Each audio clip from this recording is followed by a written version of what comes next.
हिंदू धर्म के कुछ महान दानवीर। दैत्यराज बलि, प्रहलाद के पौत्र एवं विरोचन के पुत्र, इन्हें सबसे बड़ा दानवीर माना जाता है, जिन्होंने भगवान वामन को न सिर्फ पृथ्वी एवं स्वर्ग अपितु स्वयं को भी दान दे दिया। इन्होंने भगवान वामन को 3 पग भूमि दान देने का निश्चय किया, वो भी ये जानते हुए कि वे साक्षात विष्णु अवतार हैं।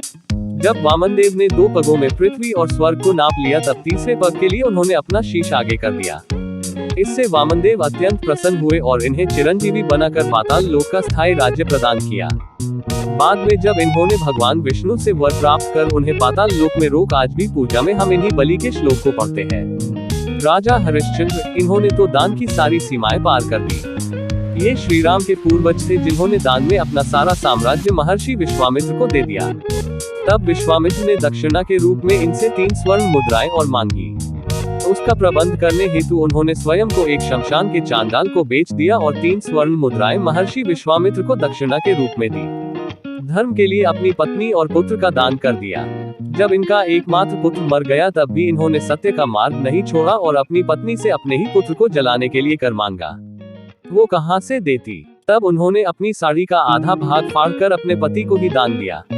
तब आकाश से देवताओं ने पुष्प वर्षा की और महर्षि विश्वामित्र ने इनकी सारी संपत्ति लौटा दी। इस घटना के बाद इनका यश युग युगांतर तक फैल गया।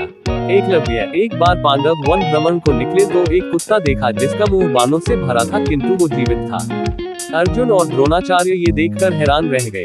आगे जाकर देखा तो उन्हें हिरण्यधनु का पुत्र एकलव्य दिखा, जो द्रोणाचार्य की मूर्ति बनाकर धनुर्विद्या का अभ्यास कर रहा था।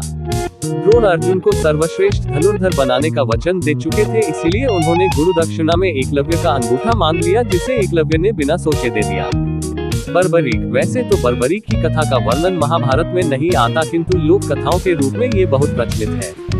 बर्बरीक ने हारे हुए पक्ष की ओर से युद्ध करने का प्रण लिया। श्री कृष्ण ये जानते थे कि बर्बरीक की इस प्रतिज्ञा के कारण महाभारत का वास्तविक उद्देश्य ही समाप्त हो जाएगा।